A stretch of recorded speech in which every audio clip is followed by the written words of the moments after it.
तो कहानी की शुरुआत में 7 कॉलेज दोस्त दिखाए जाते हैं जो एक पुराने मैंशन के पास जंगल में बैठ के अंताक्षरी खेल रहे थे। इनमें है Haley, Grant, Paxton, Paige, Ellis, Madeline और लूकस। इनके ग्रुप में 7 जने हैं, that's why Thala for a reason. मेरे ग्रुप में तो इतने जने हैं कि हम साथ खड़े होके एक सर्कल भी नहीं बना सकते। तो आज एलिस का बर्थडे है, इसलिए इन्होंने सेलिब्रेट करने के लिए पुराना मेंशन किराए पे लिया है। ये होते हैं दोस्त। यहाँ तो बर्थडे के दिन अंडरग्राउंड होना पड़ता है कि बेरोजगार भूखे दोस्त पार्टी के नाम पे भैया जी खाना खिला दो करते हुए ना जाए। खैर, ये लोग एक गेम खेल रहे थे जिसमें ग्रुप के बाकी लोग हेली और ग्रैंट की तफरी काटते हुए कहने लगे कि सबसे पहले तो इन दोनों का ब्याह होगा क्योंकि ये दोनों सालों से साथ में हैं।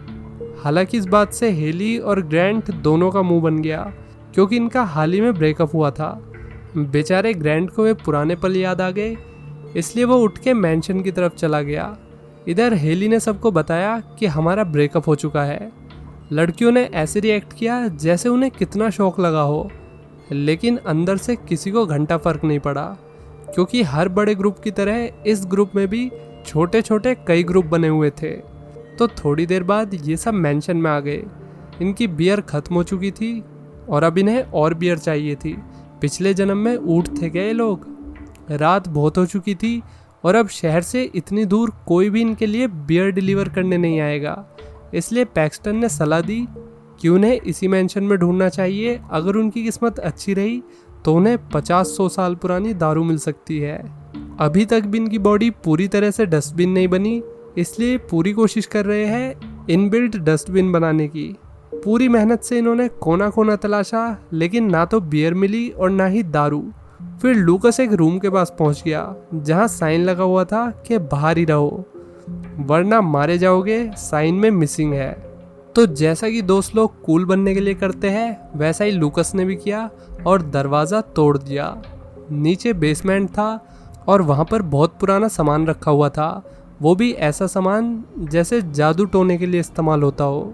यहाँ पर पैक्सटन को एक डेक मिलता है, यानी कि एक बॉक्स जिसके अंदर टैरेट कार्ड्स रखे हुए थे। ये कार्ड्स एस्ट्रोलॉजी के लिए यूज़ होते हैं। हर कोई इन्हें यूज़ नहीं कर सकता, सिर्फ वो यूज़ कर सकता है जो इनके बारे में थोड़ा बहुत जानता है। इनमें से हेली को थोड़ी बहुत एस्ट्रोलॉजी आती थी, लेकिन वो किसी अजनबी के कार्ड का इस्तेमाल नहीं कर सकती, ऐसा उसने यूट्यूब पे देखा था। लेकिन एलिस के ज़्यादा कहने पे उसे उन सबके कार्ड्स पढ़ने के लिए मानना ही पड़ा। वैसे भी आज एलिस का बर्थडे था तो भला उसकी बात कैसे टाल सकती है वो। जैसे ही वो टैरेट कार्ड्स को लेके बैठी, एकदम ठंडी हवा के झोंके ने उसे डरा दिया। तो हेली ने एलिस के पत्ते बिछाए। पहले उसने बताया कि एस्ट्रोलॉजी में 12 कार्ड्स का एक सर्कल बनाया जाता है जो किस्मत के चिन्हों को दर्शाता है, और 13वां कार्ड वो होता है जो इन 12 में सबसे सुपीरियर है। एलिस के केस में वो हाई प्रीस्ट का कार्ड था, यानी कि एलिस जल्दी सक्सेस की सीढ़ियाँ चढ़ेगी। लेकिन हेली ने उसे इतनी जल्दी खुश होने से मना किया क्योंकि किस्मत कभी भी पलट सकती है और एलिस मुंह के बल भी गिर सकती है। फिर आई मैडलिन की बारी, जिसको मिला हैंगमैन कार्ड, यानी कि पूरी तरीके से खुद को सरेंडर कर देना। हेली ने उसे समझाया कि वो खतरे से भागने की कोशिश करेगी, डरेगी, पैनिक करेगी और यही डर उसे नुकसान पहुंचाएगा। कुल मिला के मैडलिन के लिए सलाह ये थी कि खतरे का सामना करो, खतरे और प्रॉब्लम्स को पीठ दिखा के नहीं भागना है। इसी बीच पैक्सटन वॉशरूम करने के लिए बाहर जाता है, जहां उसने देखा कि हवा की वजह से मेन गेट बार बार खुल रहा था। वो गेट बंद करने गया तो अंधेरे में उसे कुछ दिखा।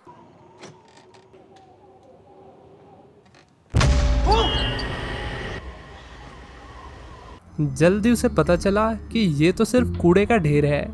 अब हेली ने पेज के पत्ते बिछाए। पेज को मैजिशियन का कार्ड मिला, यानी कि इस महीने पेज काफ़ी परेशान रहेगी और उसे लगेगा कि ज़िंदगी उसे अलग अलग डायरेक्शन में खींच रही है। ये बातें याद रखना दोस्तों, क्योंकि सच में ये प्रेडिक्शन सच होने वाली है। हेली ने उसे वार्न करते हुए कहा कि मैजिशियन की ट्रिक्स भ्रम पैदा करती है, इसलिए भ्रम से बाहर आओ और ठंडी कुल्फी खाओ।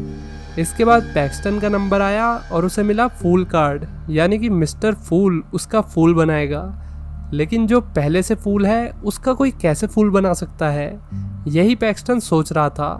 तो हेली ने कहा कि तुम ज़रूर कुछ गलत डिसीजन लोगे और हैरान मत होना अगर तुम किसी बॉक्स जैसी जगह में फंस जाओ तो।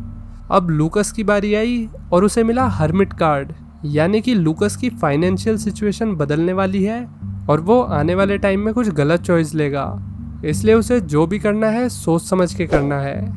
इसके बाद हेली के एक्स बॉयफ्रेंड ग्रैंट का नंबर आया जिसे मिला डीमन कार्ड। इसका मतलब है कि ग्रैंट को उसके अंदर के डीमंस ने घेर रखा है और वो अब अंधकार के रास्ते पर चल रहा है। ये अंधकार का रास्ता कुछ पर्सनल कमेंट नहीं लग रहा? ग्रैंट को भी ऐसा ही लगा और वो गुस्से में उठकर बाहर चला गया। फिर आखिर में हेली ने अपने पत्ते बिछाए और हर बारी उसे डेथ कार्ड ही मिला, जिसका मतलब है कि प्यार ही उसकी मौत का कारण बनेगा। फिर रात का सीन दिखाते हैं जहां टैरेट कार्ड के बॉक्स में रोशनी सी दिखने लगी और कुछ टोने टोटके की प्रक्रिया चल रही थी। इसके बाद ये लोग गैस स्टेशन पर रुकते हैं जहां लूकस ने एक लॉटरी जीत ली। बदल गई लोंडे की फाइनेंशियल सिचुएशन। फिर एलिस सबको गुड बाय बोलकर अपने रूम में आ गई और शावर लेने लगी, लेकिन जब वो बाथरूम से बाहर आई तो उसने देखा कि एक सीढ़ी एटिक से नीचे आ रखी है। शायद ये कामयाबी की सीढ़ी है। एलिस ने इस बारे में ज़्यादा नहीं सोचा और वो सीढ़ी को ऊपर करके एटिक का दरवाज़ा लगा के वापस अपने कमरे में आ गई और तभी उसे बाहर से अजीब सी आवाज़ें आने लगी। वो देखने गई तो एटिक का दरवाज़ा फिर से खुला हुआ था और सीढ़ी नीचे आ रखी थी। तभी हमें उसके पीछे एक काला दानव दिखता है। एलिस को लगा कि उसके दोस्त उसके साथ मजाक कर रहे हैं, लेकिन किसी ने उसके आवाज़ देने पर जवाब नहीं दिया। वो सीढ़ी से होते हुए ऊपर पहुंच गई, लेकिन वहां पर कोई नहीं था। तभी अचानक हॉलवे की लाइट चली गई और जैसे ही उसने ऊपर देखा वहां पर कैंडल्स ही कैंडल्स जली हुई थी और हाई प्रीस्ट वाला कार्ड भी रखा हुआ था। ठीक उस कार्ड के पीछे हाई प्रीस्ट डीमन ने उस पर हमला कर दिया और वो ज़मीन पे जा गिरी। पेज लगातार उसे फ़ोन करने की कोशिश कर रही थी, लेकिन जैसे ही वो फ़ोन उठाने को हुई, हाई प्रीस्ट ने उसकी गर्दन पर सीढ़ी पटक पटक के उसे सक्सेसफुल बना दिया। एलिस की मौत से पूरा फ्रेंड सर्कल शॉक्ड था। कल ही उन्होंने उसका बर्थडे सेलिब्रेट किया था और आज आलू पूड़ी की तैयारी शुरू हो गई। पेज सबसे ज़्यादा शॉक्ड और डरी हुई थी क्योंकि वही आखिरी थी जिसने एलिस से बात की थी। हेली उसे अपने घर ले गई ताकि पेज ठीक से सो सके, लेकिन पेज के अंदर का डर जा ही नहीं रहा था। उसे सपने में भी एलिस ही नज़र आ रही थी। तो हेली ने उसे बताया कि जब उसकी मॉम की मौत होने वाली थी तब एली ने बहुत कोशिश की कि वो अपनी मॉम को बचा सके, लेकिन कुछ चीज़ों का होना तय होता है। अरे बहन, तू इसे मोटिवेट कर रही है या डीमोटिवेट? इसके बाद हम लूकस को देखते हैं जो रात में अकेला हांड रहा था, वो भी मेट्रो स्टेशन पे। तभी उसे अपने कार्ड वाला हर्मिट दिखा और वो डर के मारे अंधों की तरह भागने लगा। गलती से वो रिस्ट्रिक्टेड एरिया में घुस गया और फिर मेट्रो में जाके छुप गया। मेट्रो में हर्मिट ने उसे बहुत डराया। भाई ने एक बार तो पैंट गीली कर दी। और फिर अब डिटेक्टिव से इन्हें लूकस के बारे में पता चलता है और ये सभी शौक रह जाते हैं कि इनके दो दोस्त पिछले 2 दिन में निकल लिए। तभी हेली को रियलाइज हुआ कि ये सब टैरेट कार्ड्स की प्रिडिक्शन के बाद हो रहा है और ये सब स्टार्ट हुआ लूकस के लॉटरी जीतने से और फिर एलिस के सीढ़ी चढ़ने से और एंड में लूकस के रिस्ट्रिक्टेड एरिया में जाने से। उसके कार्ड में यही लिखा हुआ था कि वो गलत डिसीजन लेगा जिससे उसकी ज़िंदगी पर सीरियस इम्पैक्ट पड़ेगा। इतना सीरियस इम्पैक्ट पड़ गया कि ज़िंदगी नहीं रही। खैर, अब ये लोग ऐसे ही केस देखने के लिए गूगल करते हैं। ये वे केस थे जो टैरेट कार्ड की प्रिडिक्शंस के बाद हुए थे और इन सब में एक कॉमन नाम एल्मा का था जो एस्ट्रोलॉजी और जादू टोने के विषय पे एक्सपर्ट थी। तो ये लोग उसे कॉल लगाने की कोशिश करते हैं, लेकिन बात नहीं बनी। तो इन्होंने डिसाइड किया कि ये एल्मा के घर जाएंगे और फिर 3 घंटे के लंबे ट्रैवल के बाद ये एल्मा के घर पहुंच गए। पहले तो एल्मा ने दरवाज़ा नहीं खोला, लेकिन जब हेली ने बताया कि टैरेट कार्ड की प्रिडिक्शंस की वजह से पहले ही उसने अपने 2 दोस्तों को खो दिया है, ये सुनते ही बुढ़िया ने दरवाज़ा खोल दिया इन्होंने बुढ़िया को कार्ड्स के डब्बे के बारे में बताया जो इन्हें मेंशन में मिला था, लेकिन एल्मा तो पहले उस डब्बे के बारे में जानती थी। यहाँ तक कि इन कार्ड्स की वजह से पास्ट में क्या क्या घटना घटी है उसके बारे में भी वो जानती थी। 1951 में मैक्सिको सिटी के अंदर 6 लोगों की रहस्यमयी तरीके से मौत हुई थी, वो भी 48 घंटे के अंदर। मरने वालों में एक कनेक्शन था कि उन सभी ने अपने हॉरोस्कोप पढ़वाए थे। ऐसा ही एक केस 1988 में भी हुआ था जिसमें 8 दोस्तों की मौत हो गई थी। उनमें सिर्फ एक बची थी, वो खुद एल्मा थी, क्योंकि उसने सबके हॉरोस्कोप पढ़े थे लेकिन खुद का नहीं पढ़ा। तभी से एल्मा डब्बे को ढूंढने की कोशिश कर रही है ताकि उसे डिस्ट्रॉय किया जा सके। वो डब्बा यानी कि डैक एक हंगेरियन एस्ट्रोलॉजर का था, वो भी 1798 में। उस वक्त एक बड़ा नवाब उसकी प्रिडिक्शंस पर पूरा भरोसा करता था, इसलिए जब उसकी वाइफ प्रेग्नेंट थी तो उसने प्रिडिक्शंस करवाई जिसके हिसाब से उसकी वाइफ और होने वाला बच्चा दोनों मर जाएंगे। नवाब को इस बात पे यकीन नहीं हुआ, इसलिए उसने बार बार कार्ड को पढ़ने के लिए कहा, लेकिन हर बार रिजल्ट मौत ही था, जिसके चलते गुस्से में आके नवाब ने एस्ट्रोलॉजर और उसकी बेटी को बैन कर दिया। हालांकि डिलीवरी के वक्त वही हुआ जो एस्ट्रोलॉजर ने कहा था, उसकी बीवी और बच्चा दोनों मर गए। नवाब को लगा कि ये सब एस्ट्रोलॉजर के काले जादू से हुआ है, इसलिए उसने अपने आदमियों को काम पे लगा दिया और एस्ट्रोलॉजर और उसकी बेटी को ट्रैक करवाया। एस्ट्रोलॉजर को जब अपनी बेटी की लाश मिली तो वो पूरी तरह से टूट गई और बदला लेने के लिए उसने एक खतरनाक रिचुअल किया जिसमें उसने खुद को ही सैक्रिफाइस कर दिया और अपनी आत्मा को डैक में कैद कर दिया। कुछ टाइम बाद नवाब और उसके आदमी मारे गए। इसके बावजूद भी ये सब खत्म नहीं हुआ और एस्ट्रोलॉजर की आत्मा डैक में ही रह गई। अब उसके श्राप को तोड़ने का सिर्फ एक ही तरीका था, डैक यानी कि डब्बे को ख़त्म करना। अब ये लोग मैंशन के लिए निकल गए ताकि वहाँ जाके डैक को जलाया जा सके। रास्ते में मैडलिन को याद आया कि उसका हैंगमैन का कार्ड था। तभी बीच रास्ते में कार अचानक बंद हो गई और कोहरा होने लगा। मैडलिन ने देखा कि कार के शीशे पर हैंगमैन बन गया, यानी कि अगला नंबर उसी का है। ये देखते ही वो पैनिक होकर भागने लगी। हैंगमैन भी उसे लेने आ पहुंचा। उसके दोस्तों ने उसे रुकने के लिए कहा।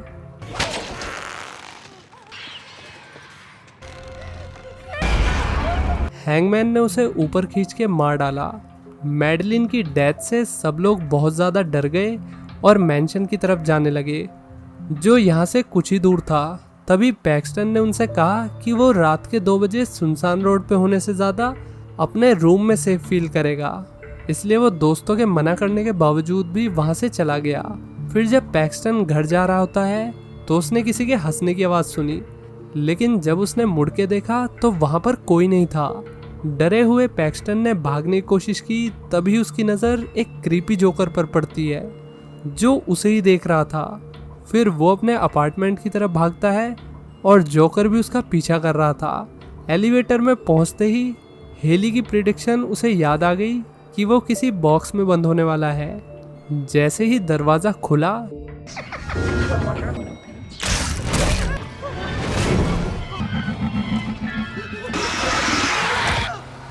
इधर तीनों दोस्त मैंशन तक पहुंच गए। उन्होंने बॉक्स को जलाने की भी कोशिश की, लेकिन बॉक्स आग में वैसा ही था जैसा कि वो पहले था। अब उनके पास एल्मा को बुलाने के अलावा और कोई रास्ता नहीं था। कुछ ही टाइम में एल्मा वहाँ पर पहुँच जाती है। एल्मा ने बताया कि एस्ट्रोलॉजर की आत्मा बॉक्स से जुड़ी हुई है, इसलिए बॉक्स और एस्ट्रोलॉजर की आत्मा को अलग करना होगा। ऐसा करने के लिए एस्ट्रोलॉजर ने एक रिचुअल शुरू किया, जिसके तुरंत बाद एस्ट्रोलॉजर की आत्मा इनके पीछे कुर्सी पे बैठी हुई थी। एस्ट्रोलॉजर की आत्मा ने प्रकट होते ही एल्मा के पत्ते बिछा दिए। कुछ ही सेकंडों में एल्मा को अंधेरे ने अपनी तरफ खींच लिया और तीनों दोस्त ये नज़ारा देख के वहाँ से भागने लगते हैं। पेज ग्रैंट और हेली से अलग हो जाती है और फिर उसे हेली की आवाज़ आती है, वो भी बेसमेंट से। तभी उसके पीछे का दरवाज़ा अपने आप बंद हो गया। हेली और ग्रैंट भी एक रूम में आ गए और उन्होंने दरवाजे को अलमारी से बंद कर दिया। दूसरी तरफ पेज को हेली की आवाज़ आती रही, जो जल्दी शैतानी आवाज़ में तब्दील हो गई। अचानक लैंप उसके मुंह पे फूट गया, जिससे उसे देखने में तकलीफ होने लगी। तभी मैजिशियन उसके सामने आ गया और उस पे अपनी ट्रिक्स आजमाने लगा, वो भी भूतों की ऑडियंस के सामने। डरी हुई पेज एक बॉक्स में जा छुपी, लेकिन वो नहीं जानती थी कि इस बॉक्स में ही आज रात की सबसे बड़ी ट्रिक होने वाली है। कुछ ही देर में मैजिशियन दराती ले आया और बॉक्स को अलग अलग जगह से काटने लगा। बेचारी लड़की ने बचने की बहुत कोशिश की, लेकिन उसका अंत वैसे ही हुआ जैसे उसकी किस्मत में लिखा हुआ था। मैजिशियन ने बॉक्स के साथ साथ उसे भी 2 टुकड़ों में काट दिया। हेली और ग्रैंट यहाँ लॉक रूम से उसकी चीखें सुन रहे थे, लेकिन वो दोनों उसके लिए कुछ नहीं कर सकते। इसी मोमेंट पर हेली को आइडिया आया कि अगर किसी के कार्ड पढ़ने से उसकी मौत हो जाती है तो यही काम वो एस्ट्रोलॉजर के साथ भी तो कर सकती है, उसके कार्ड पढ़ के। वे बात ही कर रहे थे, तभी ग्रैंट को डेविल ने खींच लिया। हेली ने भी भागने की कोशिश की, तभी उसका भी डेथ कार्ड वहां पर आ गया और उसका पीछा करने लगा। लड़की पूरे मेंशन में भागती रही, लेकिन डेथ ने उसे पकड़ ही लिया। डेथ उसे खत्म करने ही वाली थी, तभी ग्रैंट ने डेथ में एक लोहे की रोड मार के उसे उसकी औकात दिखा दी। फिर उसने कहा कि तुम कार्ड रीड करो, इतने वो डेथ और डेविल को संभालता है। हेली ने फटाफट पत्ते बिछाए, इतने में ग्रैंट के भी पत्ते बिछ गए। एस्ट्रोलॉजर की आत्मा भी वहाँ हेली को रोकने आ पहुंची। तभी हेली ने उससे बात करने की कोशिश की। उसने बताया कि वो जानती है कुछ खोने का दुख कैसा होता है। ये कहते हुए हेली ने कहा कि कल रात मेरा हेयर क्लिप खो गया था। बकचोदी मत कर लो। वो तो अच्छा हुआ कि लास्ट मोमेंट पर हेली ने आत्मा का कार्ड निकाल दिया, जो कि था डेथ कार्ड, यानी कि एस्ट्रोलॉजर का टाइम भी नजदीक था। अभी बॉक्स में से धुआं उठा और एस्ट्रोलॉजर उस धुएं में गायब हो गई और कर्स टूट गया। इसके बाद हम एस्ट्रोलॉजर और उसकी बेटी को आफ्टर लाइफ में मिलते हुए देखते हैं। फाइनली हेली और ग्रैंट का भी पैचअप हो गया। तभी ने एक कार दिखी और लगा कि अभी सब कुछ खत्म नहीं हुआ है। हालांकि ये तो पैक्सटन था। रास्ते में पैक्सटन ने बताया कि मैं इसलिए बच पाया क्योंकि लास्ट मोमेंट पर वहाँ स्पाइडी आ गया था। यहीं पर मूवी खत्म हो जाती है। कैसी लगी ये स्टोरी लाइक और कमेंट करके बताइए। मिलते हैं नेक्स्ट वीडियो में। Till then take care, bye bye.